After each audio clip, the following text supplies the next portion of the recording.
وبركاته. الحمد لله رب العالمين، والصلاة والسلام على رسول الله الأمين نبينا محمد وعلى آله وصحبه أجمعين. اللهم لا سهل إلا ما جعلته سهلا، وأنت تجعل حزنا إن شئت سهلا، برحمتك يا أرحم الراحمين.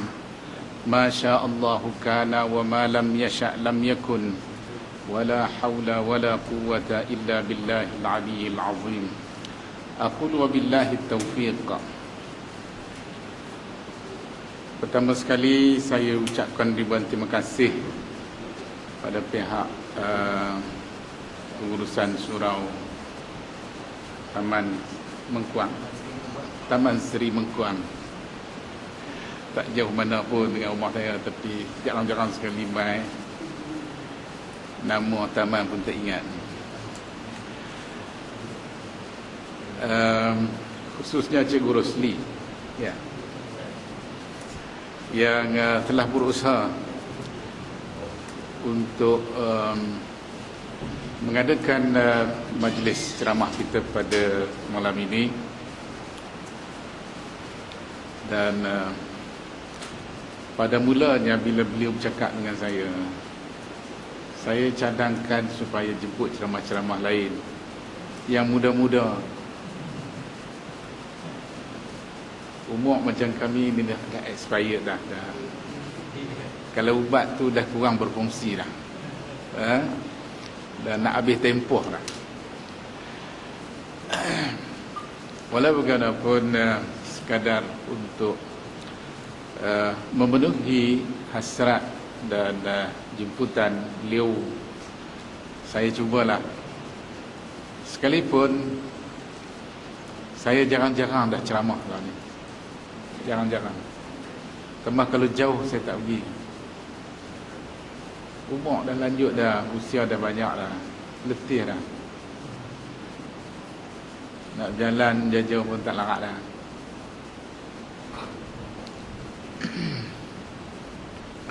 Tapi bila saya ingat balik guru-guru saya dulu,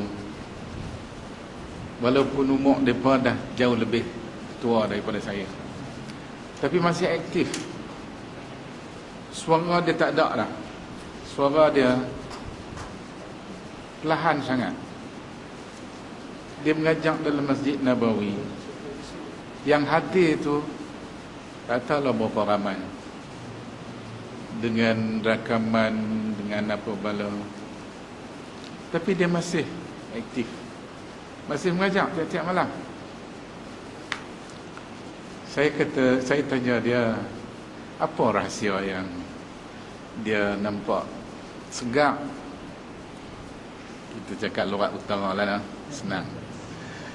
Nampak dia segar. Saya ingat umur dia dah 80 tahun lebih dah.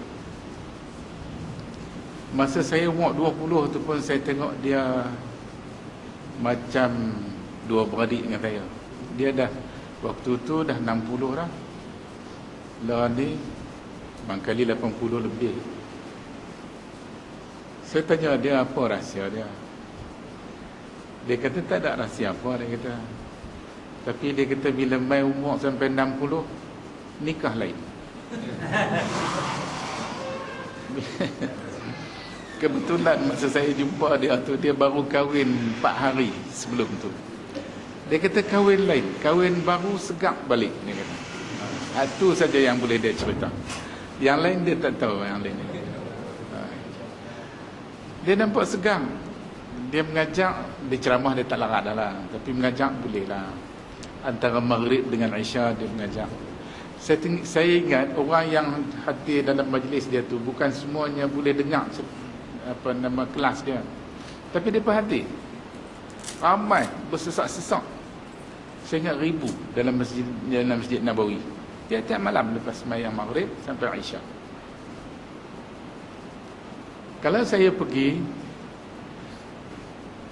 saya masuk nak jumpa dia, dari jauh lagi saya bagi salam.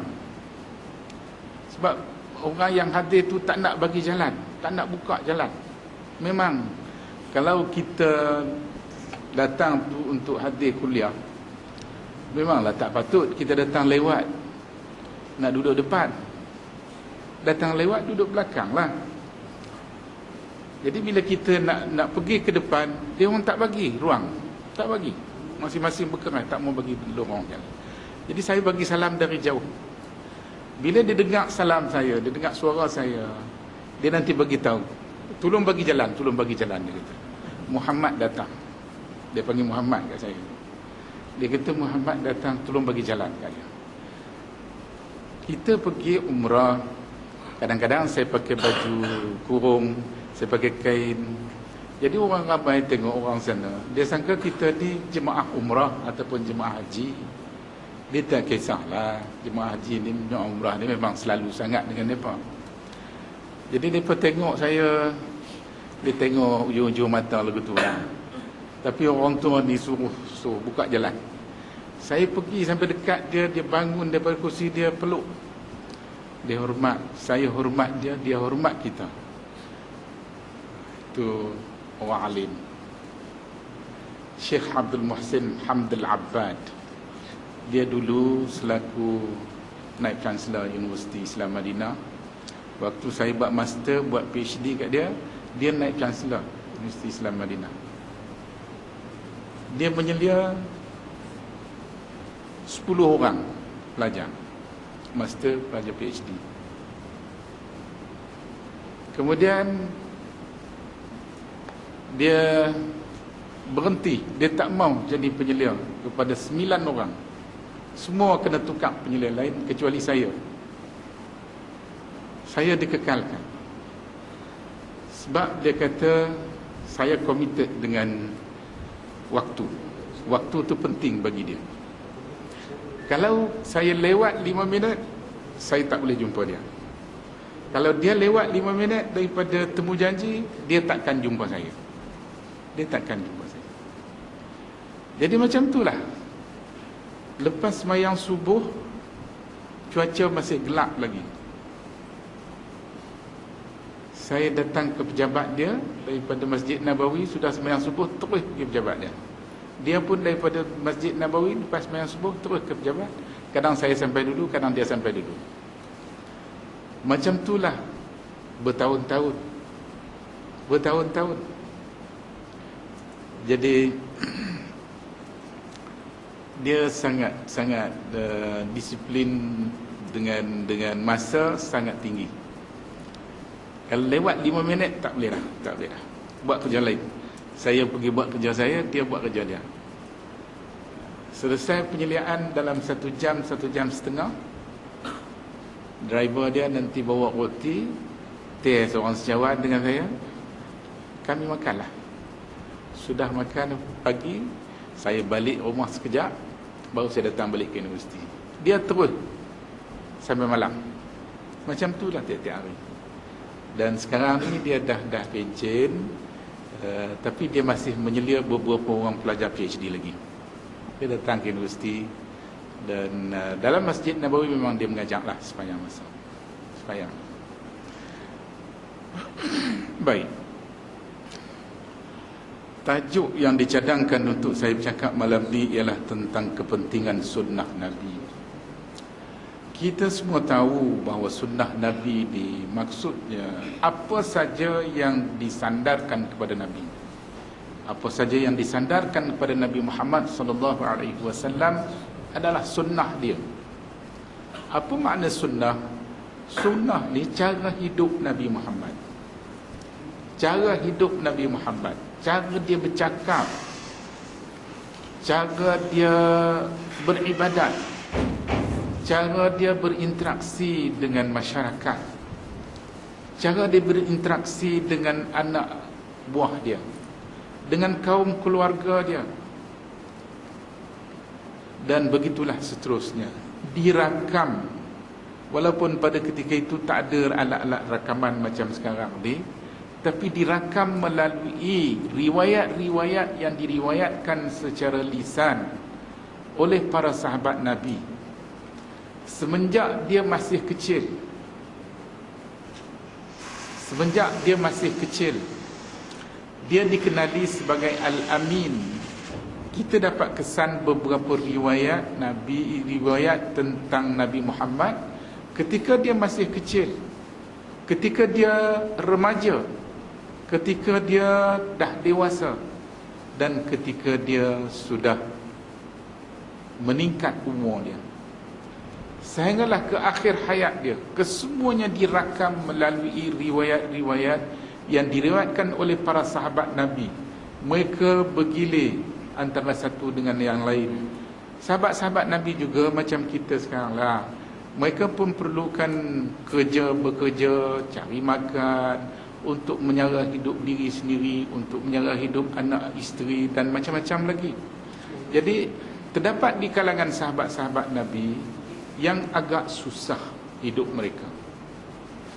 Tak banyak harta, tak ada banglo, tak ada rumah besar, tak ada kereta besar. Sayyidina Umar, dia terpaksa bekerja untuk sara diri dia, untuk sara anak isteri dia. Dia terpaksa bergilir dengan pembantu dia untuk hadir majlis-majlis ilmu bersama dengan Nabi. Ada ketika dia dapat hadir, ada ketika dia tak dapat hadir. Begitu juga dengan sahabat-sahabat Nabi yang lain. Bahkan Anas ibn Malik, orang yang paling rapat dengan Nabi Muhammad sallallahu alaihi wasallam, Anas mengatakan, tak semua hadis yang dia meriwayatkan daripada Nabi dia dengar sendiri daripada mulut Nabi. Tak semuanya.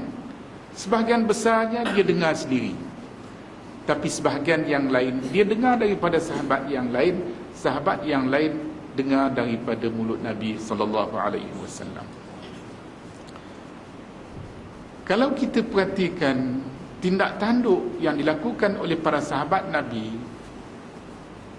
dalam konteks hubungan mereka dengan Nabi untuk mendapatkan apa saja daripada Nabi Muhammad sallallahu alaihi wasallam, kata-kata Nabi, perbuatan Nabi, gerak laku Nabi dan macam-macam lagi, mereka tak nak ketinggalan sikit pun.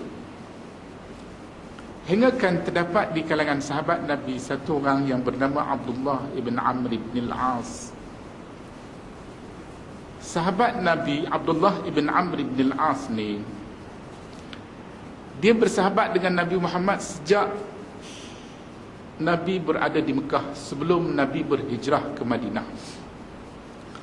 Dan dia ni satu-satunya sahabat Nabi pada ketika itu yang pandai menulis, yang pandai menulis dan membaca tulisan. Jika nak dibandingkan dengan sahabat-sahabat Nabi yang lain pada ketika itu, tak ramai yang pandai menulis dan pandai membaca. Oleh itu dikatakan Nabi Muhammad diutuskan, dibangkitkan di kalangan masyarakat yang pada ketika itu ummi, tak pandai menulis dan tak pandai membaca tulisan. Nabi sendiri tak pandai menulis, tak pandai membaca tulisan, tapi dia pandai baca Quran. Kita sekarang kita kata buta huruf, orang tak mengaji sekolah, buta huruf. Dia tak pandai menulis, tak pandai baca tulisan, tak pandai baca Quran, buta sunnah Nabi. Tapi Nabi Muhammad dia pandai baca Quran. Walaupun disifatkan dia sebagai ummi, maknanya tak pandai menulis dan tak pandai baca tulisan, tetapi dia pandai baca Quran. Di dalam Al-Quran, Tuhan cerita tentang tabiat Nabi Muhammad ketika peringkat-peringkat awal Nabi dikurniakan dengan wahyu daripada Allah Subhanahu wa ta'ala. Bila Tuhan turunkan wahyu melalui Jibril, Jibril menyampaikan ayat-ayat suci Al-Quran pada Nabi Muhammad sallallahu alaihi wasallam. Bila Jibril baca, Nabi pun turut baca. Dia tak tulis, dia tak pandai menulis. Dia ikut baca bacaan yang dibaca oleh Jibril kepada dia. Turun ayat Al-Quran dalam surah Qaf. Dalam surah Al-Qiyamah, Allah Subhanahu wa taala berfirman, "La tuharrik bihi lisanaka lita'jala bih. Inna 'alaina jam'ahu wa qur'anahu, fa idza qara'nahu fattabi' qur'anah." Oleh kerana Nabi ini terlalu, apa orang kata, gairah sangat untuk menghafaz ayat-ayat yang dibaca oleh Jibril kepada dia. Setiap kali Jibril bawa ayat Quran kepada dia, bila Jibril baca, dia turut baca. Tuhan kata apa? La tuharrik bihi lisanak. Jangan kamu gerak-gerakkan lidah kamu. Jangan. Tuhan suruh duduk elok-elok, perhati elok-elok, dengar elok-elok bacaan yang dibaca, yang disampaikan oleh Jibril kepada Nabi Muhammad sallallahu alaihi wasallam. Tuhan larang Nabi Muhammad ikut serta-merta bacaan yang dibaca oleh Jibril kepada dia.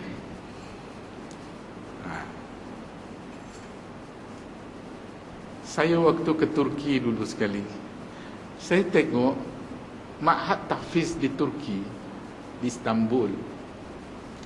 Dia pun mengajak murid-murid menghafaz Al-Quran dengan cara guru duduk sebelah, murid duduk di depan. Di sebelah guru tu ada cermin suluh. Cermin suluh. Jadi murid tu, dia perhati tengok mulut guru. Bila guru baca ayat, dia tengok mulut guru. Bagaimana mulut guru tu? Dia buka luas ke? Dia buka sempit ke? Dia herut mulut tak mana ke? Ataupun macam mana ke? Dia tengok. Kemudian bila dah selesai guru baca, murid tu disuruh baca. Tengok kepada cermin suluh. Dia tengok muka dia di cermin suluh tu, jadi tak macam muka guru ketika guru baca tadi. Jadi bila saya tanya, macam mana ni pendekatan yang semacam ni, apakah lebih berkesan daripada biasa? Mereka kata cara yang semacam ni sangat berkesan. Bagaimana mereka mengajar, mendidik anak-anak yang masih kecil ni membaca ayat-ayat suci Al-Quran dengan bacaan yang betul, dengan sebutan makhraj yang betul. Jadi kalau kita perhatikan kepada kisah yang diceritakan dalam riwayat-riwayat dalam Al-Quran sendiri tentang gelagat Nabi Muhammad ketika dia menerima ayat-ayat suci Al-Quran yang dibaca oleh Jibril kepada dia, dia pun nak ikut, dia takut terlepas. Cermin suluh ada tak ada, wallahu a'lam pada ketika itu. Tapi yang jelasnya, Nabi dengan spontannya mengikut bacaan Jibril tadi, dari segi sebutan maupun dari segi-segi yang lain. Apa yang berlaku, Allah larang Nabi daripada turut bacaan Jibril dengan segera, dan sebaliknya Nabi dikenaki supaya mendengar terlebih dahulu dan meneliti bacaan yang dibaca oleh Jibril. Akhirnya selepas tu barulah Nabi baca bacaan yang dibaca oleh Jibril. Kata Tuhan, la tuharrik bihi lisanaka lita'jala bih, kerana Nabi gopoh, Nabi bimbang, takut hilang ayat-ayat tu tadi. Inna alaina jam'ahu wa qur'anu, Tuhan jamin sesungguhnya kami yang akan mengumpul ayat-ayat itu. Kami yang akan menjamin ketidakhilangnya ayat itu daripada pengetahuan Nabi Muhammad sallallahu alaihi wasallam. Dan seterusnya, begitulah berlakunya proses penurunan ayat-ayat suci Al-Quran dari awal surah Al-Alaq sehinggalah ke akhir surah An-Nas, mengambil masa 23 tahun. Mengambil masa lebih kurang 23 tahun proses penurunan ayat. Setiap kali ayat diturunkan, begitulah keadaannya berlaku di antara Jibril dengan Nabi Muhammad. Dan pada bulan Ramadan setiap tahun Jibril akan datang mengulangi bacaan ayat-ayat yang diturunkan sepanjang tahun yang berkenaan, bahkan sepanjang tahun-tahun yang berkenaan, daripada mula hinggalah ke saat terakhir tahun yang berkenaan, sampailah kepada tahun yang terakhir, tahun yang ke-23, di mana Jibril datang 2 kali pada tahun yang berkenaan. Tahun-tahun sebelumnya sekali-sekali. Bulan Ramadan Jibril datang. Sepanjang bulan Ramadan dia tadarus dengan Nabi Muhammad sallallahu alaihi wasallam sepanjang bulan Ramadan. Sebab tu dikatakan sebahagian daripada sunnah Nabi pada bulan Ramadan khususnya, kita digalakkan ikut sunnah Nabi dengan memperbanyakkan bacaan ayat-ayat suci Al-Quran pada siang Ramadan dan juga pada malam-malam bulan Ramadan. Balik kita kepada definisi awal tadi, sunnah Nabi, apa saja yang dinisbahkan pada Nabi Muhammad dia kira sunnah Nabi. Ulama-ulama hadis beranggapan bahawa kita tidak seharusnya beranggapan ada di antara sunnah Nabi ni yang remeh. Umpamanya menyimpan janggut, remeh. Kerak kuku, remeh. Cabut bulu ketiak, remeh. Apa lagi? Ada pihak-pihak yang beranggapan sedemikian. Dah, tak boleh. Kehadiran Nabi Muhammad, Allah pilih dia daripada sulbi Adam, daripada benih yang tersimpan dalam tulang belakang Nabi Adam, sehinggalah kepada bapa kandung Nabi Muhammad sallallahu alaihi wasallam, dan kemudiannya Nabi Muhammad dilahirkan, dibesarkan dan dilantik menjadi nabi dan rasul. Kemudian Nabi menyampaikan ajaran Islam yang khususnya menjadi agama pilihan Allah kepada kita, kepada Nabi Muhammad dan kita umat dia. Ini bukan satu proses yang sia-sia. Sebab tu setiap apa yang Nabi Muhammad sampaikan kepada kita, semuanya penting, semuanya besar, semuanya tidak boleh dipandang remeh. Semuanya tidak boleh dipandang remeh. Kerana proses di sebalik kehadiran Nabi Muhammad tadi bukannya satu kerja yang mudah. Bahkan mereka-mereka yang berada di sekeliling Nabi Muhammad, di kalangan sahabat dia juga, terdiri dari kalangan manusia-manusia yang terpilih mengikut kriteria-kriteria yang Allah sendiri tentukan. Sebab itulah Allah jamin proses pemindahan ilmu agama Islam yang mereka terima daripada Nabi Muhammad tadi, mereka sampaikan kepada generasi demi generasi, sampailah kepada kita di hari ini. Jadi proses ini semuanya berlaku mengikut apa yang telah Allah tentukan, Allah tetapkan, dan bukan berlaku secara spontan, tapi ini semua telah diprogramkan oleh Tuhan.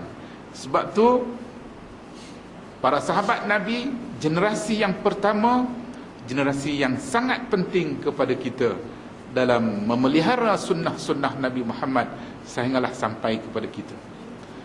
Kalaulah generasi ni, andai kata generasi yang pertama ni terdiri dari kalangan mereka-mereka yang tidak boleh dipercayai, ataupun terdiri dari kalangan mereka-mereka yang tidak amanah, sudah tentulah agama Islam yang kita anuti pada hari ini tak tahulah apa terjadi. Kalau kita perhatikan kepada ajaran agama yang disampaikan oleh para rasul, para anbiya sebelum Nabi Muhammad, dia hanya tamat setakat hayat mereka sahaja. Bila mereka meninggal, habislah cerita. Selepas tu, tengoklah saki baki dia tadi. Saki baki tu kadang-kadang tinggallah sikit-sikit di sana sini, Dia tidak sebagaimana agama Islam yang Nabi Muhammad bawa kepada kita umat manusia di akhir zaman ni. Kita dah 1400 tahun lebih dah, tapi agama Islam tu masih segar. Masih segar. Sunnah-sunnah Nabi kita boleh baca, kita boleh dapat dengan baik, terpelihara dengan baik. Ini di sebaliknya orang-orang yang memang dipilih oleh Allah untuk memikul tanggungjawab ini, untuk memikul amanah-amanah Allah ini, sehinggalah sunnah Nabi tadi terpelihara dengan baik sehingga ke hari ini.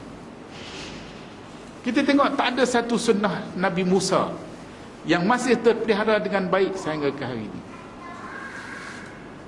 Orang Yahudi yang dikira sebagai umat Nabi Musa, mereka gagal memelihara sunnah Nabi mereka. Sedangkan Nabi Musa juga bercakap macam mana Nabi Muhammad bercakap. Nabi Musa juga melakukan amal ibadah sebagaimana Nabi Muhammad melakukan amal ibadah. Dalam satu riwayat hadis menyebut, Nabi Musa pernah menasihatkan Nabi Muhammad ketika Nabi menerima perintah Allah untuk menunaikan salah semayang sehari semalam 50 waktu. Ketika Nabi berisra' Mi'raj, tiap-tiap tahun kita bulan Rejab, ni tak lama dah ni bulan Jamadil Akhir sekarang kan. Lepas ni bulan Rejab, ceramah Isra' Mi'raj rayuh atau masjid atau surau. Sedangkan dari sudut sejarahnya belum tentu, belum pasti sama ada Isra' Mi'raj tu berlaku pada bulan Rejab ke, bulan Sya'ban ke, bulan Ramadan ke, kita tak pasti. Inilah kita lihat bagaimana umat Islam di zaman kita lah ni mengambil mudah tentang agama mereka pun mereka ambil mudah. Ya tak ya saja. Ya tak ya saja. Orang buat, kita pun buat juga. Kenapa kita buat? Orang ramai pakat buat, kita buatlah. Kita jadi pak turut, tak tahu keadaan sebenarnya. Semasa Nabi Isra' Mi'raj, Isra' tu perjalanan pada waktu malam di antara Mekah, Kaabah, Baitullah ke Baitul Maqdis. Selepas Baitul Maqdis, naik ke Sidratul Muntaha, itu dinamakan Mi'raj. Ketika Nabi naik ke Sidratul Muntaha menghadap Tuhan, Allah perintah dengan 50 waktu semayang. Sehari semalam 50 waktu. Kita boleh bayangkan kalau sehari semalam kita kena semayang 50 waktu, masa mana nak hantar anak sekolah? Masa mana nak pergi bekerja? Nak cari makan? Nak pergi market? Sibuk nak semayang sehari semalam 50 waktu. Ada riwayat yang menyebut bahawa Nabi Musa nasihat Nabi Muhammad supaya naik menghadap Tuhan, minta dikurangkan. Bila Nabi naik menghadap semula, dikurangkan 5 waktu, tinggal 45. Turun jumpa Nabi Musa, apa dah jadi? Nabi kata Tuhan kurangkan 5 waktu, tinggal 45. Kata dia naik menghadap lagi, minta dikurangkan. Saya, kata Musa, saya ada pengalaman dengan umat saya, mereka tak mampu nak buat. Padahal di zaman Musa, syariat Nabi Musa, sehari semalam dia dan umat dia semayang sehari semalam 2 waktu saja, pagi dan petang. Itu pun umat Nabi Musa tak mampu nak buat. Jadi Nabi Musa setiap kali Nabi turun, dia nasihatkan supaya kembali semula, minta kepada Allah dikurangkan sehinggalah tinggal 5 waktu. Tinggal 5 pun Nabi Musa masih menasihatkan Nabi Muhammad. Dia kata dia ada pengalaman dengan umat dia, walaupun 5 banyak, umat dia 2 waktu saja tak mampu nak buat. Naik minta Tuhan kurangkan lagi. Nabi tak setuju. Nabi takut nanti naik menghadap Tuhan, Tuhan kurang lagi 5, habis peluang, kita tak ada peluang nak bermunajat dengan Tuhan. Kita semayang makna kita bermunajat dengan Tuhan, kita bercakap-cakap dengan Tuhan. Tadi kita semayang maghrib, kita mengucap takbiratul ihram, Allahu Akbar. Kita memuji Allah, Allah Maha Besar, Allahu Akbar. Lepas itu kita baca doa iftitah. Kemudian kita baca Fatihah. Dalam hadis qudsi diriwayatkan dengan sanad yang sahih, Nabi kata dalam hadis kursi, apabila kita hamba-hamba Allah ni dalam semayang kita baca Alhamdulillahi Rabbil Alamin, Tuhan jawab Hamidani Abdi. Kita kata Ar-Rahmanir Rahim, Tuhan jawab Majjadani Abdi. Apa makna Hamidani Abdi? Hambaku memuji-mujiku. Ar-Rahmanir Rahim, kita juga memuji, membesar-besarkan Allah. Tuhan kata Majjadani Abdi. Kemudian Ar-Rahmanir Rahim, Maliki Yaumiddin, Iyyaka na'budu wa iyyaka nasta'in, Ihdinas sirat. Sampai Ihdinas siratal mustaqim, kita minta Tuhan tunjukkan jalan yang lurus, jalan yang betul, jalan yang benar dalam kehidupan kita. Apa Tuhan jawab bila kita sampai kepada bacaan Ihdinas siratal mustaqim? Tuhan jawab wali abdi ma sa'al, wali abdi ma sa'al. Maknanya Tuhan terima permintaan kita, Tuhan terima permintaan kita, dan kepada hamba-Ku apa yang dia minta Tuhan akan bagi. Maknanya kita bermunajat, bercakap-cakap dengan Tuhan, bercakap-cakap dengan Tuhan. Jadi Nabi tak setujulah untuk naik menghadap Tuhan minta dikurangkan sebagaimana yang dinasihatkan oleh Nabi Allah Musa kepada Nabi. Begitulah seterusnya. Semayang yang diwajib, yang difardukan kepada kita umat Islam, pada peringkat awalnya, semasa Nabi terima ketika Isra' Mi'raj tadi,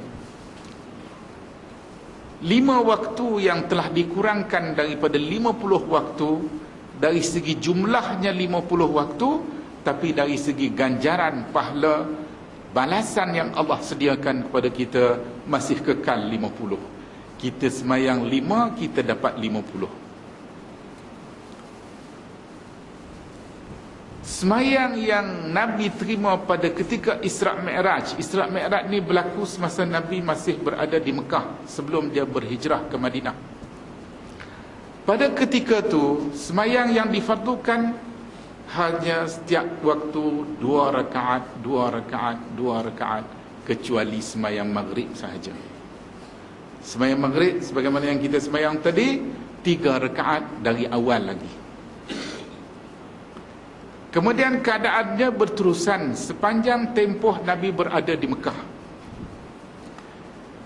Bermula daripada hari yang pertama Nabi terima kefarduan ini, Nabi balik ke Mekah dan Nabi semayang subuh di sisi Kaabah di Mekah dengan diimamkan oleh malaikat Jibril. Jibril datang hari yang pertama, subuh yang pertama semayang yang diwajibkan pada Nabi Muhammad dan kita umat dia. Jibril datang pada awal waktu. Masuk saja waktu subuh, Jibril sampai dan semayang bersama dengan Nabi Muhammad. Jibril tunjuk bagaimana nak semayang, bagaimana nak menunaikan salah ni. Jibril tunjuk kepada Nabi Muhammad, dan Nabi ikut apa yang ditunjukkan oleh Jibril kepada dia dari awal hinggalah ke akhirnya. Ketika Nabi menceritakan keadaan ini kepada para sahabat dia, ada di kalangan sahabat yang bertanya kepada Nabi Muhammad,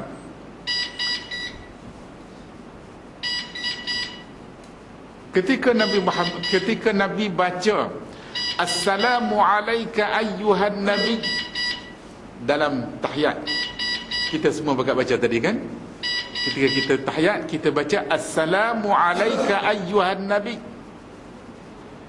Dari sudut bahasa, cakap-cakap sebutan yang semacam tu kita boleh cakap, kita boleh sebut ketika orang yang kita bercakap tadi ada di depan kita. Tapi di sini apa yang Nabi Muhammad baca dalam tahiyat semayang subuh pagi hari yang pertama tu tadi, Nabi baca Assalamu alayka ayyuhan Nabi. Alaika tu kembali kepada Nabi. Salam sejahtera ke atas kamu. Kamu tu siapa? Nabi Muhammad. Nabi Muhammad tu dia sendiri yang baca, dan cakap-cakap tu ditujukan pada diri dia sendiri. Kemudian para sahabat kata, sekarang Nabi masih ada di depan kami. Kami semayang, Nabi jadi imam. Kami jadi makmum di belakang Nabi. Kami baca dalam semayang, Nabi ada depan kami. Mereka baca Assalamu alayka ayyuhan Nabi. Memang wajarlah Nabi ada depan. Sama-sama duduk semayang sekali sebagai imam. Apa akan jadi kepada kami setelah Nabi tak ada nanti? Kami nak baca lagu mana? Apakah nak baca dengan bacaan yang sama? Nabi jawab, ya. Ya. Kemudian sahabat kata lagi, hinggakan kamu sendiri membaca Assalamualaikum? Nabi kata, ya. Itulah yang diajarkan oleh Jibril kepadaku, kata Nabi. Jadi Jibril ajak kepada Nabi, Nabi terima seadanya apa yang diajarkan, dan Nabi sendiri menghayati ajaran yang diterima daripada Jibril tadi tanpa soal jawab, tanpa berdolak dalik, tanpa membuat tafsiran sendiri. Begitu juga dengan para sahabat Nabi yang menerima, yang mengikut sunnah Nabi tadi langsung daripada Nabi, mereka juga tanpa banyak soalan. Mereka tak banyak bertanya. Sekali-sekala saja mereka tanya untuk mendapatkan kepastian. Mereka bila dah Nabi terangkan pada mereka, mereka tidak lagi kembali bertanya dengan soalan-soalan yang lain. Mereka mematuhi. Itulah apa yang dimaksudkan وَمَا أَتَاكُمُ الرَّسُولُ فَخُذُوهُ وَمَا نَهَاكُمْ عَنْهُ فَانْتَهُوا. Dalam Al-Quran, Tuhan kata, apa yang Nabi sampaikan kepada kamu, maka terimalah, dan apa yang Nabi larang kamu, maka jauhilah. Jadi daripada ayat ini, para sahabat Nabi memahami maksud ayat ini. Mereka menerima apa yang Nabi sampaikan kepada mereka seadanya, dan apa yang Nabi larang, mereka tinggalkan seberapa yang boleh. Mereka akan tinggalkan. Dalam sebuah hadis riwayat Imam Muslim dalam sahih dia, Nabi kata, ittaqullaha mastata'tum.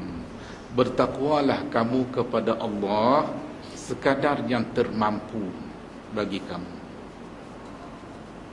Ittaqullaha mastata'tum. Bertakwalah kamu kepada Allah sekadar yang termampu bagi kamu. Dalam soal kita dikenaki supaya bertakwa, makna bertakwa tadi, kita taat kepada perintah Allah, perintah Rasul sekadar yang kita mampu. Semayang kita mampu berdiri, tak boleh duduk. Kalau kita tak mampu berdiri, kita mampu duduk, kita boleh semayang berduduk. Kita tak mampu duduk, kita mampu berbaring, kita boleh semayang secara berbaring. Kita tak mampu berbaring, macam mana yang kita mampu? Selama akal fikiran kita masih waras, masih berakal, masih tahu selok-belok bagaimana kita dapat melaksanakan semayang, selama itulah kita kena semayang.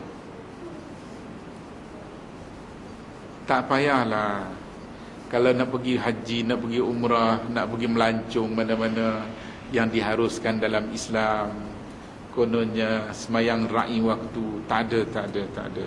Semayang betul-betulnya. Semayang yang sebenar. Kalau kita tak boleh duduk, kita tak boleh berdiri, kita duduk, semayang tu semayang yang sebenar.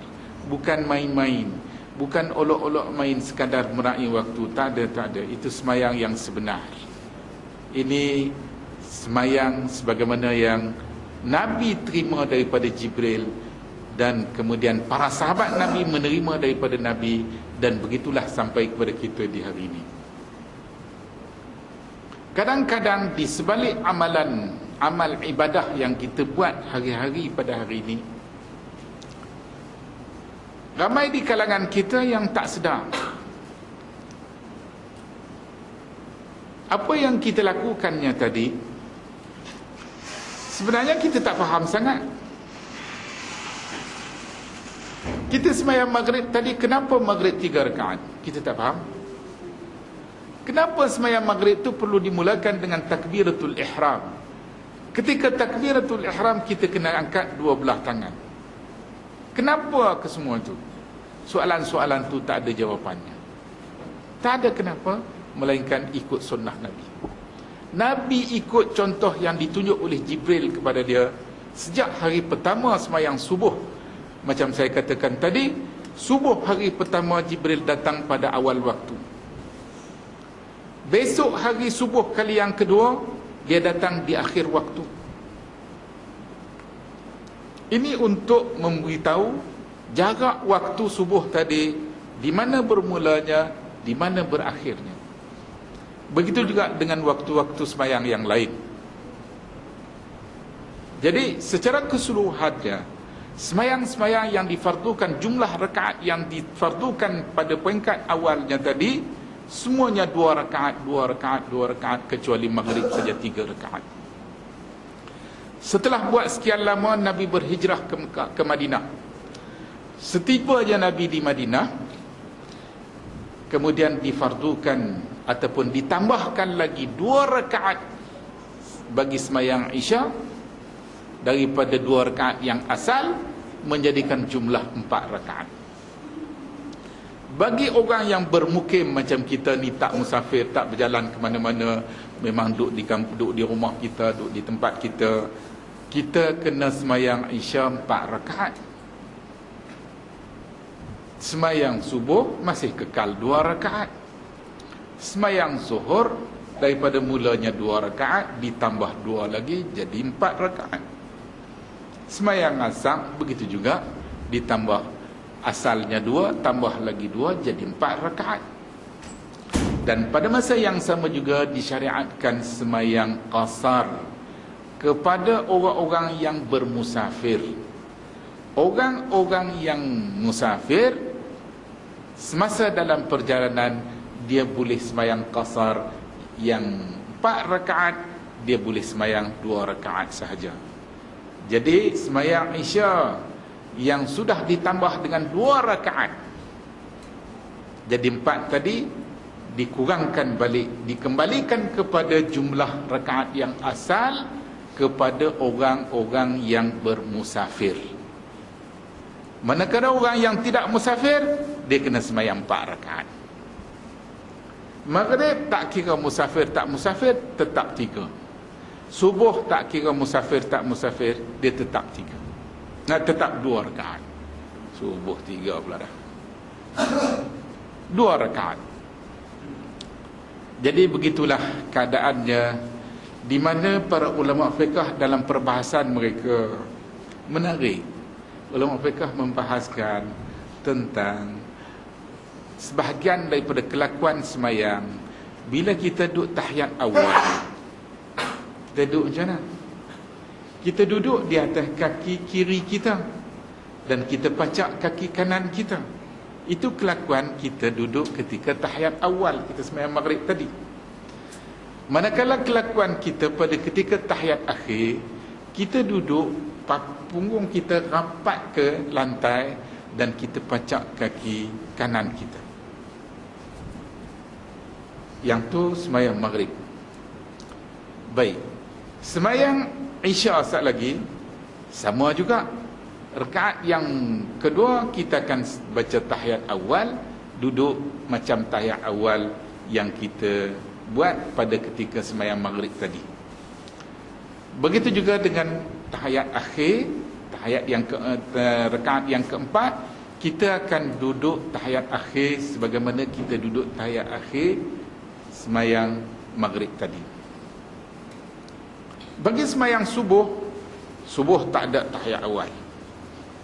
Bila tak ada tahiyat awal, dia hanya ada satu tahiyat saja. Yang itulah yang awal dan yang itulah yang akhir. So bagaimana kita nak duduk tahiyat ketika sembahyang subuh? Apakah kita boleh duduk macam tahiyat awal? Ya juga.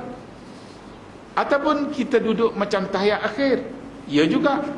Sebab itulah yang awal dan yang akhir bagi sembahyang subuh. Bagi sembahyang subuh.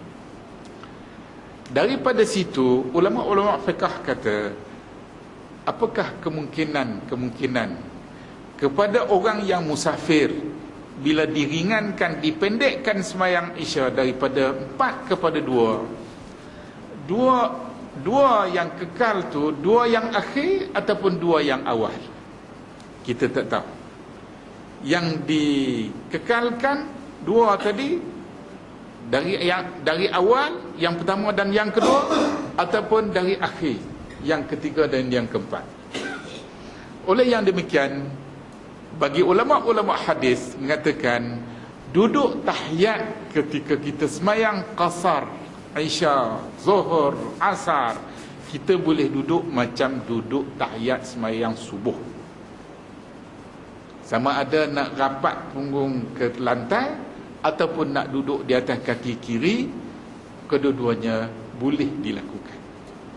Berdasarkan hadis riwayat Aisyah, dia lebih cenderung kepada duduk sebagaimana kita duduk tahiyat awal. Jadi ulama-ulama kita, di kalangan ulama fiqh khususnya, mereka telah berhempas pulas mengkaji dan meneliti hinggakan kepada perkara-perkara yang sebagaimana yang kita sebutkan tadi, dan banyak yang lain-lain lagi. Ini untuk menjaga, untuk memelihara keaslian, kemurnian agama asal yang kita dapati daripada Nabi SAW. Sebab itulah kita kata, di sinilah memperlihatkan kepada kita tentang kepentingan sunnah Nabi ini sebagai terjemahan langsung kepada Al-Quran. Quran kata aqimus salah wa atuz zakah. Hadis Nabi datang menterjemahkan maksud aqimus salah tadi dengan beberapa bentuk kelakuan, beberapa bentuk bacaan-bacaan yang dimulakan dengan takbiratul ihram dan disudahi dengan salam.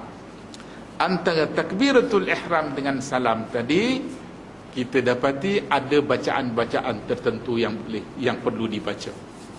Ada gerak-geri kelakuan tertentu yang perlu dilakukan. Itulah yang dinamakan sembahyang.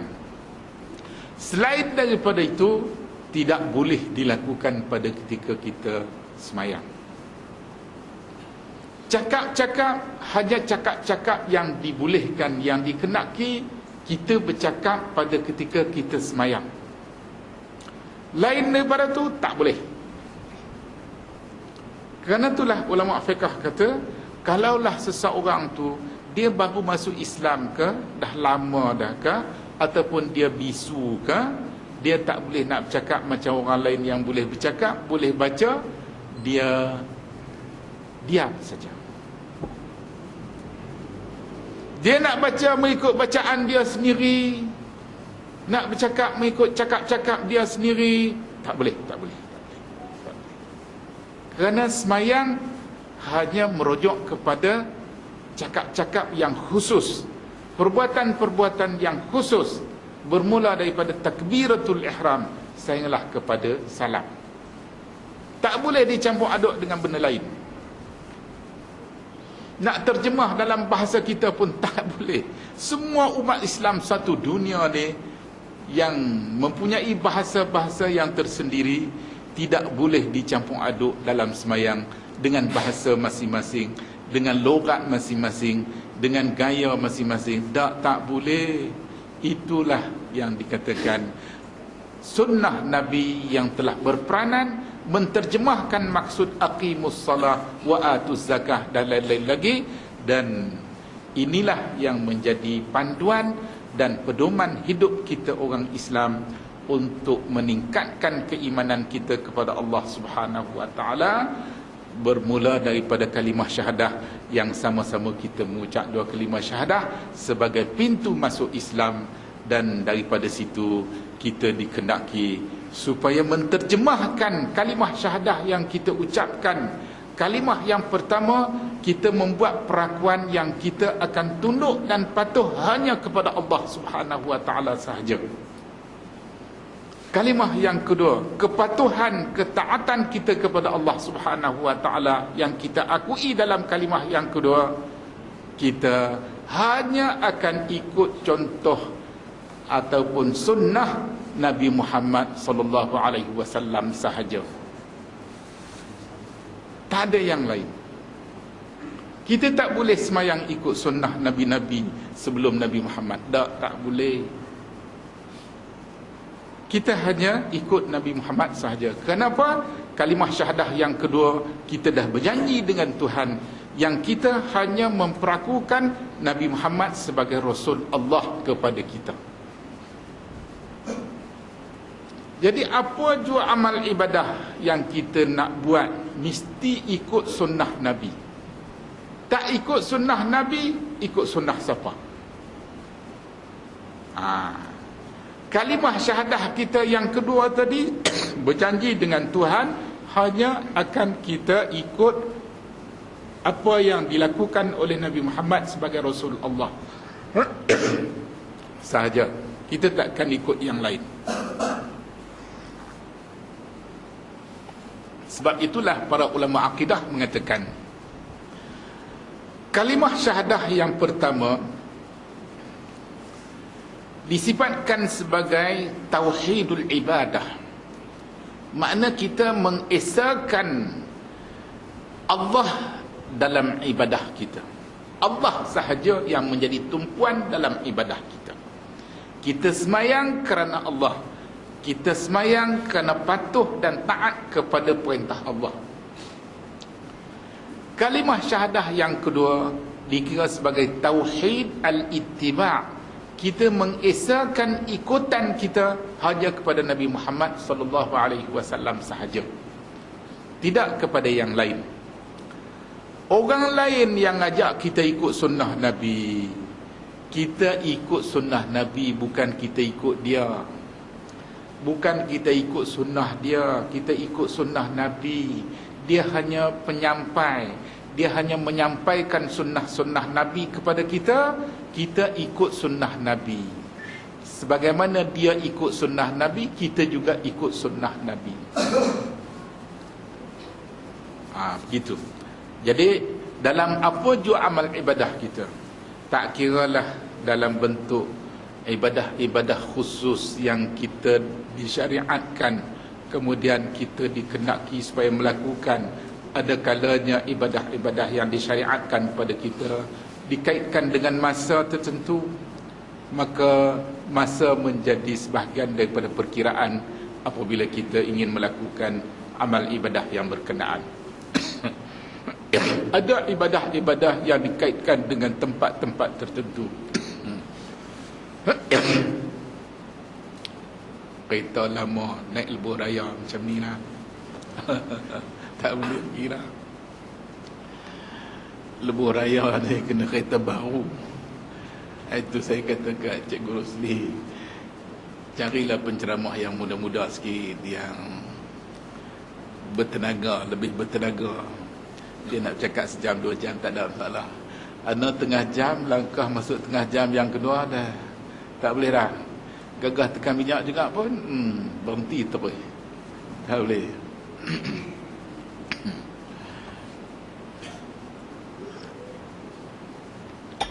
Jadi tauhidul ittiba' ni bermakna kita dikehendaki supaya mengesahkan ikutan kita hanya kepada Nabi Muhammad sallallahu alaihi wasallam sahaja. Cuma bagaimana kita nak faham, bagaimana kita nak buat rumusan daripada sunnah-sunnah Nabi yang disampaikan kepada kita. Ada ketikanya sunnah-sunnah Nabi yang sampai kepada kita tadi berbentuk arahan-arahan yang secara sarih, secara direct diarah kepada kita untuk melakukan sesuatu.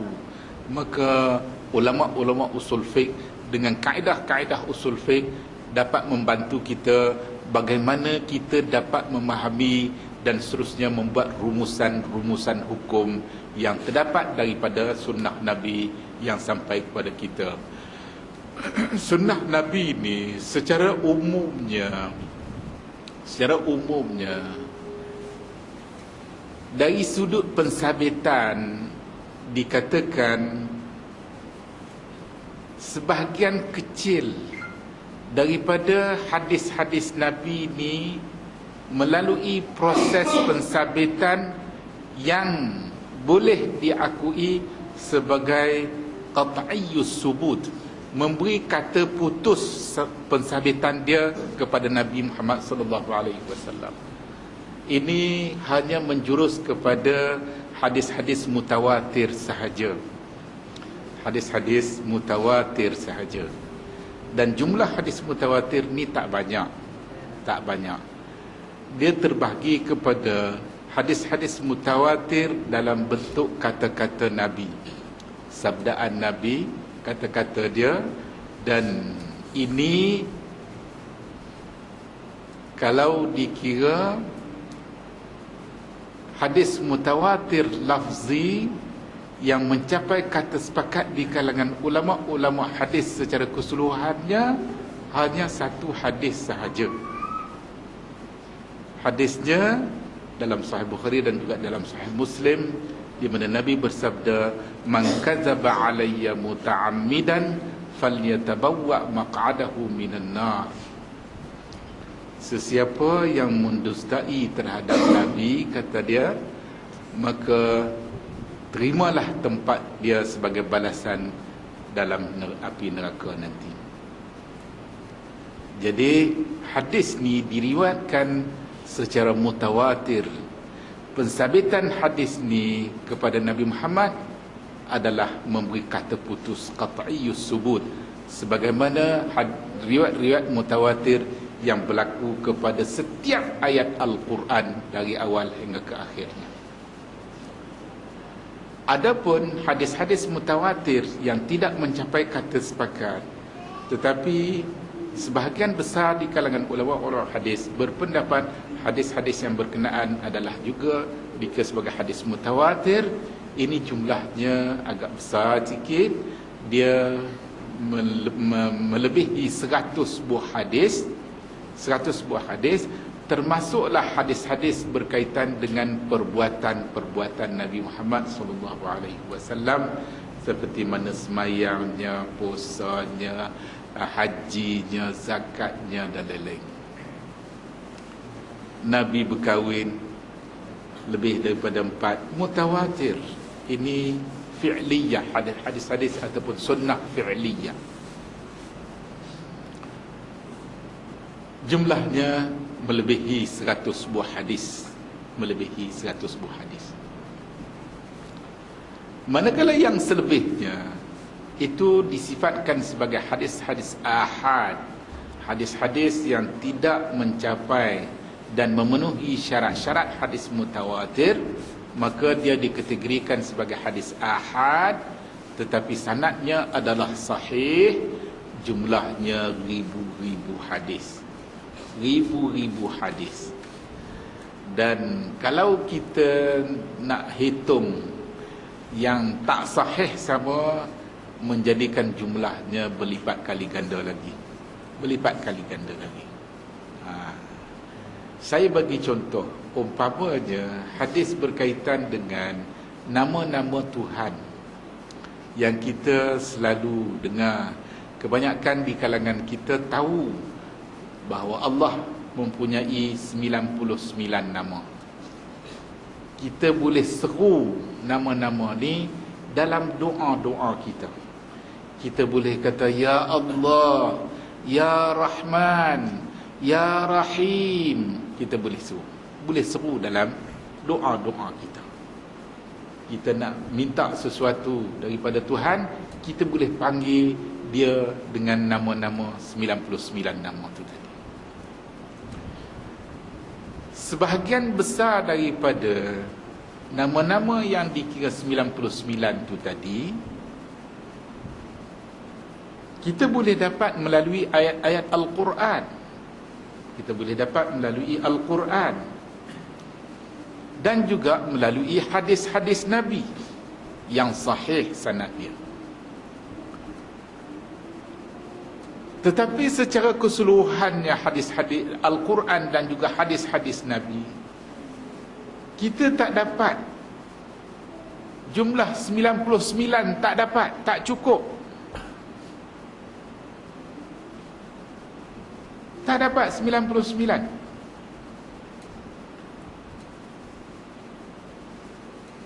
Ibn Hajar Al-Asqalani, pensyarah kitab Sahih Bukhari yang dikenali dengan Fathul Bari, dia kata,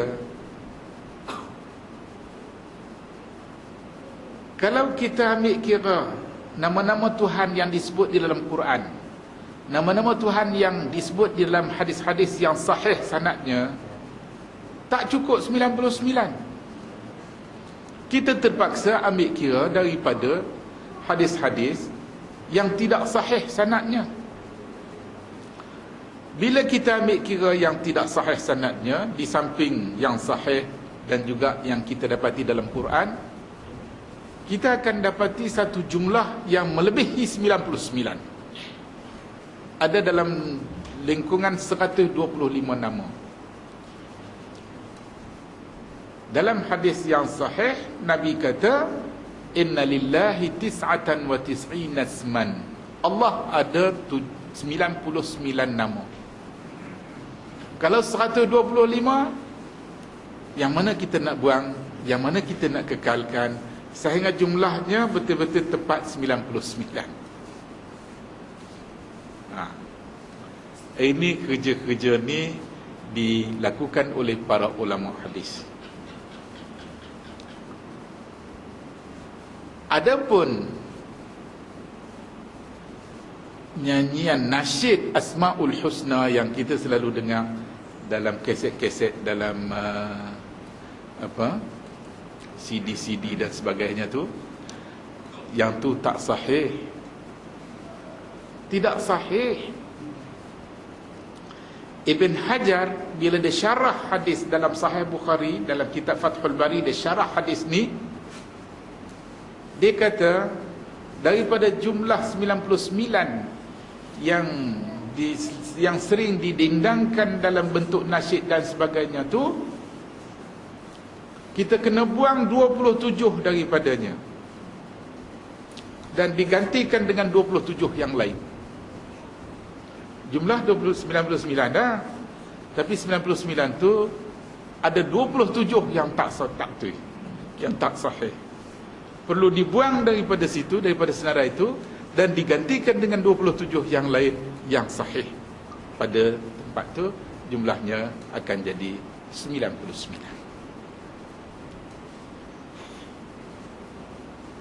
Perkara ni bukan baru ditimbulkan. Ibn Hajar lama dah, kurun yang ke-8 Hijrah. Kemudian fatwa Majlis Al-Azhar beberapa tahun yang lepas dikeluarkan fatwa supaya senarai nama-nama Tuhan yang ditulis di masjid-masjid, di dinding-dinding masjid, khususnya di sebelah depan arah kiblat ni, biasanya masjid-masjid akan tulis nama-nama Tuhan 99 nama tu tadi, perlu dihapuskan dan digantikan dengan senarai nama yang sudah ditapis, disaring dan dibuang yang tak tepat dan digantikan dengan yang lebih tepat lagi. Dan ini bukan satu kerja yang sia-sia. Dalam hadis yang berkenaan, hadis riwayat Abu Hurairah yang menceritakan bahawa Allah mempunyai 99 nama, sesiapa yang menghafaz 99 nama ni, dia dijamin syurga, dijamin dengan balasan syurga. Man hafizaha dakhalal jannah, siapa yang menghafaznya masuk syurga. Tiket syurga ni mahal. Nak tengok bola, kalau bola di Brazil tu, satu tiket berapa? Ratus-ratus dolar. Tambah pula nak duduk di depan tu, di barisan depan tu, mahal. Ni nak masuk syurga tak semurahnya kita beli kaset Asmaul Husna tu RM5 ke RM2 ke? Kalau yang tak berkurang berkualiti RM2-3 boleh dapat. Ataupun buat kopi, apa dia panggil, buat salinan curi buat salinan, ambil dalam internet boleh dapat free je. Curi hak cipta. Tak semudah, tak semurah tu tiket nak masuk syurga. Dalam hadis-hadis disebut, bagi orang yang mati syahid dunia dan akhirat, dia dijamin syurga. Apa maksud syahid dunia akhirat? Dia terpaksa menggadai nyawa dia kerana menegak kalimah Allah. Dia terpaksa meninggal dunia ni kerana menegak kalimah Allah, dan dia mati. Maka jaminan balasan di akhirat kelak dia masuk syurga. Maknanya tiket nak masuk syurga tu semahal nyawa kita tu. Ini pun tiket nak masuk syurga tu, daripada dulu sampai ke hari ini, ulama-ulama kita berhempas pulas untuk memastikan di mana 99 tadi dari segi jumlah telah dinyatakan dalam hadis yang sahih. Tapi dari segi kandungan 99 tu yang mana satu, tidak ada satu hadis yang sahih yang menyebut secara lengkap, tak ada. Sebab itulah umat Islam kekal sampai ke hari ini duk cari nama-nama Tuhan yang 99 itu. Maka kata Ibn Hajar, daripada ilmu yang ada pada mereka, setakat itulah mereka dapat persembahkan kepada kita. Boleh jadi betul 100%, boleh jadi hampir-hampir betul 99 ke, ataupun nisbah-nisbah yang seakan-akan sebegitu. Apapun, mereka telah berusaha dan mereka tinggalkan kepada kita untuk mewarisi ilmu yang telah mereka persembahkan kepada kita. Dan sekarang peranan kita untuk menyebar luaskan ilmu-ilmu yang telah ditinggalkan oleh ulama-ulama kita yang terdahulu sehinggalah kepada hari ini, supaya agama Allah ini terus menerus tersebar di seluruh pelosok dunia ni. Ana teringat satu ketika bila pergi ke Chiang Rai, mereka ajak Ana pergi dakwah masyarakat Chiang Rai di Thailand. Pergi tu perjalanan daripada Petani, naik bas 2 tingkat, 2 hari 2 malam baru sampai. Berhenti tidur di Bangkok, kemudian terus lagi perjalanan. Sepanjang perjalanan tu kami ceramah sampai tak ada suara. Bas tu rombongan berapa biji bas Anda tak ingat? 2 ke 3 tak ingat. Kami bertukar-tukar bas sampai satu tempat, turun penceramah ni tukar pergi sana, penceramah ni tukar mai sini. Anda sampai tak ada suara. Hala pergi, mereka tak kenal Ana. Mereka tak tahu. Kita duduk sengap je lah. Sampai di Bangkok, Semayang subuh. Semayang subuh di Bangkok, di masjid dekat pinggir Bangkok, semayang subuh. Sudah semayang subuh, satu hamba Allah tu suruh ana bagi kuliah subuh. Ana kata orang lain lah pandai bagi kuliah, ana tak apa putih pandai, tak apa pandai nak baca, nak bagi kuliah. Allah tak apa lah, dia kata ringkas-ringkas jadilah. Ana pun bagilah kuliah. Kuliah tu sekejap je, 15 minit gitu je lah. Dah kita nak berjalan lagi. Bagi-bagi kuliah. Oh, dia kata dia ni boleh cakap mana? Boleh bagi kuliah. Naik bas tu kena. Daripada Bangkok sampai ke Chiang Rai, balik daripada Chiang Rai sampai Padang Besar. Terus menerus. Tukar-tukar gantilah. Sampai kering. Ongkong-ongkong. Anda tengok orang-orang yang terpilih dalam rombongan tu, ini kerajaan petani. Kerajaan petani. Kami dapat sponsor, bas tak kena bayar tambang, makan minum semuanya diberi, tempat tidur pun disediakan ala kadar. Okey, terima kasih kepada mereka. Tetapi saya tengok bila sampai di Chiang Rai tu, kami dibawa berkunjung macam jemaah tabligh dia buat tu, pergi rumah ke rumah. Rumah tu rumah orang bukan Islam. Pergi rumah yang pertama, dia pun suruh anda bercakap dulu. Anda ingat anda nak mula kok mana? Nak mula tang mana, nak cakap apa? Tengok babi, anjing duduk depan-depan rumah ni. Banyak. Anda terbuntu, tak tahu nak cakap apa.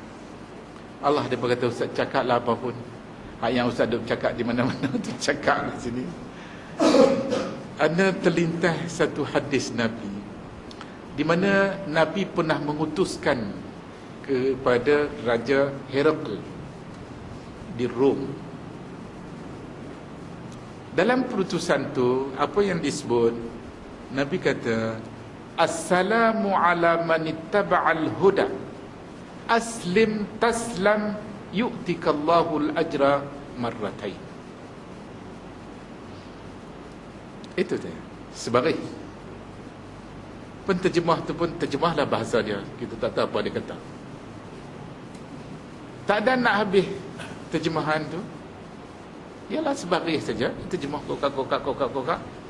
Apa dia kata dalam bahasa dia? Hamba Allah yang duk dengar tuan rumah tu suar tangan nak salam. Anak kata dia nak buat apa tu? Dia pun kata dia nak mengucap tu Ustaz, dia kata. Anak pun pegang terus tangan dia. Pegang tangan dia. Dia pun duk tunggu kita nak kata apa. Ada pun ajak mengucap terus. Dia ikut mengucap dua kalimah syahadat, masuk Islam. Lepas tu dia panggil anak-anak dia dalam rumah tu, 3-4 orang, panggil mai keluar mai, pakat mengucap semua. Kita pun ajak mengucap seorang, habis jadi Islam. Panggil isteri dia tak mau. Tak mau keluar. Dia panggil pergi masuk, ajak keluar, tak mau. Duduk sekejap, lari keluar ke pintu belakang, lari keluar pergi mana berdatang. Kata tak apa, biar pergi kat dia. Lepas tu dia suruh anda baca doa, anda pun bacalah doa. Yalah, semoga Allah permudahkan, semoga Allah berkati, semoga Allah terus memberi hidayat kepada dia, kepada kita semua. Islam ni agama pilihan Allah, agama pilihan kita. Islam menyatukan kita yang berbagai bangsa, berbagai warna kulit, berbagai negara dan macam-macam. Anda bacalah. Dah habis tu, dia kata malam ni kena tidur rumah dia. Anda tengok kiri, tengok kanan, nak buat lagu mana ni. Lepas kata tak apa, Ustaz mengaku aja. Lepas tu kami yang uruskan. Tak apa, anda pun nanggup. Dia pun seronok peluk-peluk kita. Sudahlah, nak pergi rumah lain pula, dia pun tolong tunjuk kat kita, pergi rumah ni, pergi rumah ni. Setiap rumah yang kami pergi, ada yang masuk Islam, ada yang masuk semua, ada yang masuk 3-4 orang. Jadi secara keseluruhannya 3-4 biji bas tu, jumlah yang masuk Islam hari itu 100 lebih, 105 orang ke begitulah masuk Islam.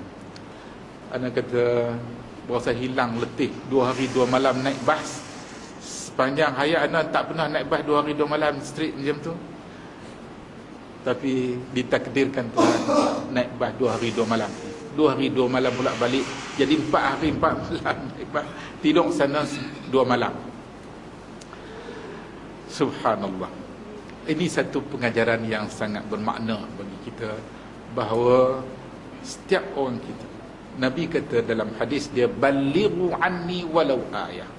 Sampaikanlah agama Allah yang sampai kat kita ni, sampaikanlah kata Nabi daripada aku, walaupun satu ayat. Walaupun satu ayat. Apakah setiap orang kita telah melaksanakan pesanan Nabi SAW kepada kita, umat Islam ni, supaya menyampaikan kepada mereka-mereka yang belum dapat, belum tahu tentang agama Allah ni, walaupun satu ayat. Walaupun satu ayat. Tak kiralah jiran sebelah rumah kita kan. Ana dengar cerita taman ni tak banyak orang bukan Islam. Pi taman lain, pi taman sebelahnya belah ni, ramai taman ana ramai tak Islam. Yang Islam sikit je.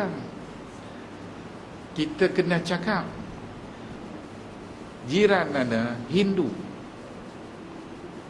dia mati, hari-hari duk jumpa lah, cakap betul lah, hai, hai, dia angkat tangan hai kat kita, kita pun hai kat dia, mesra kot jalan lagu tu jalan. Satu hari anda balik pada semayang Jumaat, tengok ramai-ramai di rumah dia, tanya apa hal. Dia berkata ada kematian. Siapa yang mati? Ni lah tuan rumah ni lah, dia kata, tak yang ni. Oh, boleh tak anda masuk pergi tengok? Dia berkata boleh. Dia pun masuk pergi dalam, abang-abang. Dia berkata okey, boleh masuk. Anda pun masuk. Anda masuk tu, dia tengah duk bawa apa, macam tempurung tu, ada kemian, ada asap di tu, dia bawa duk keliling mayat tu. Bila anda masuk, dia pun mengelak. Anda masuk pakai baju lagu ni lah. Dia mengelak, dia bagi laluan kat anda. Anda pergi tengok dekat mayat tu, anda tengok dalam hidung ni dia berbuah duit shilling 1 sen. Setiap lubang hidung ni duit shilling 1 sen. Anda tengok, tapi anda tak kata apa lah. Nak tanya siapa, semua pakat duk tunduk belakang. Habis anda pun keluar.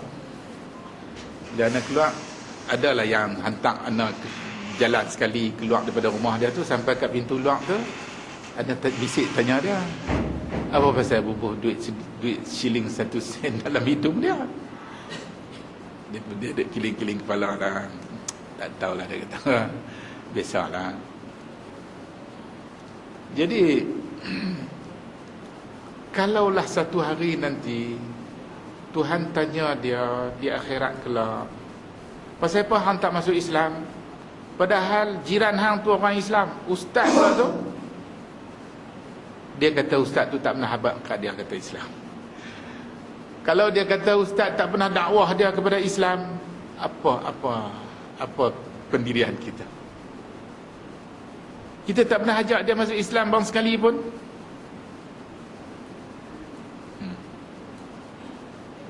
Rakan-rakan sekerja dengan kita, pernah kita ajak dia masuk Islam bang sekali?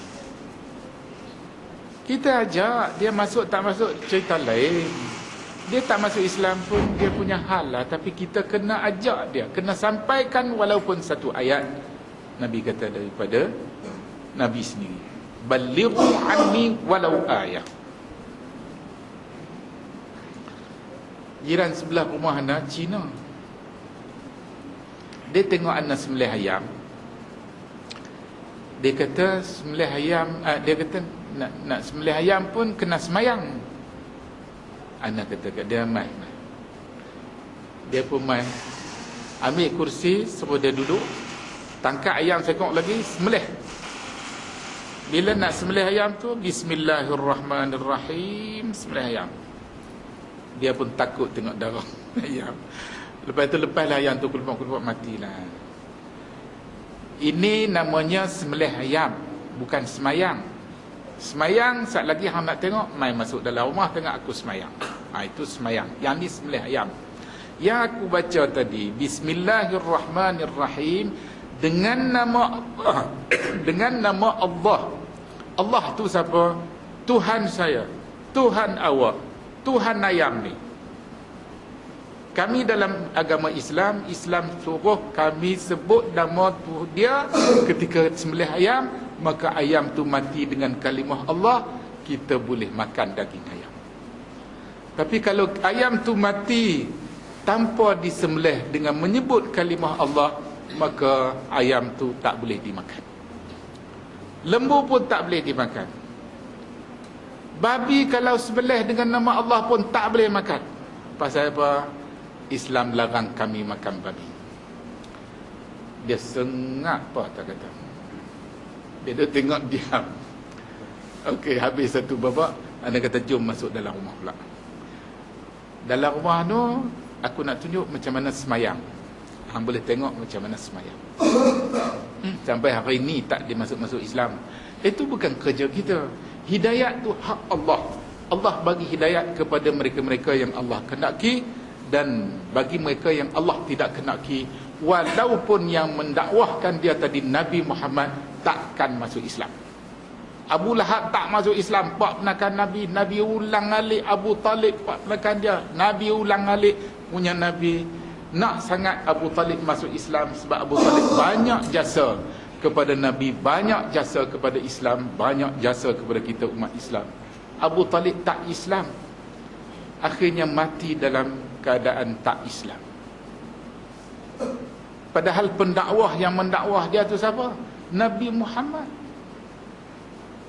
Ni kita siapa dia? Tapi kita kena buat kerja-kerja tu, menyampaikan agama Allah kepada sesiapa sahaja. Soal dia terima tak terima, mudah-mudahan dia dapat hidayat, dia jadi Islam. Dia tak dapat hidayat, itu hak Allah. Allah bagi kepada mereka yang Allah kehendaki.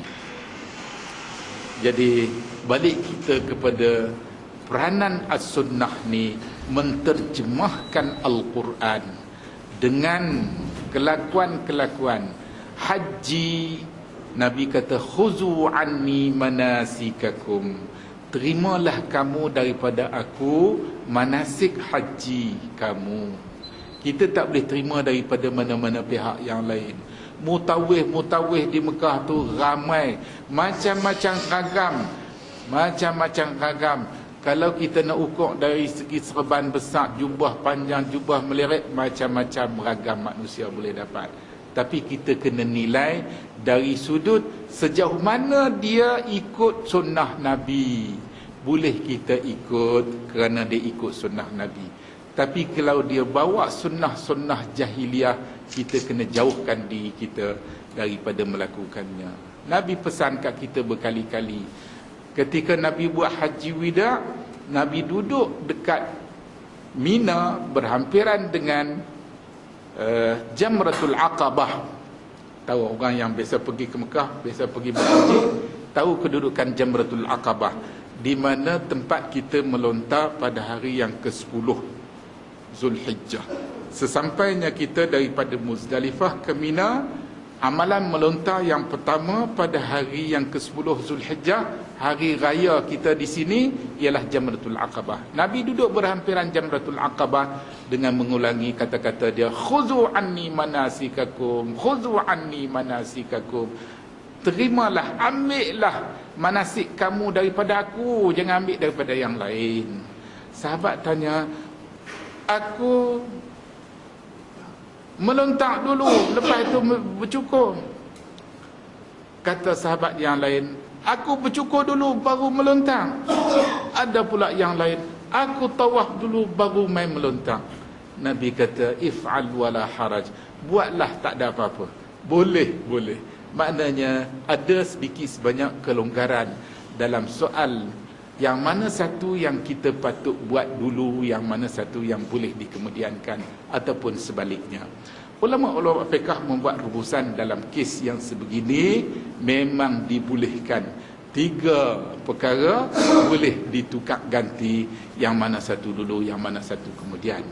Pokok pangkalnya ketiga-tiganya tadi masih merujuk kepada sunnah Nabi sallallahu alaihi wasallam. Jadi rasanya setakat itulah ala kadar kereta lama naik lebuh raya ni. InsyaAllah pada kali-kali yang lain kita boleh jumpa lagi. Hanya sekian, wabillahi taufiq wal hidayah.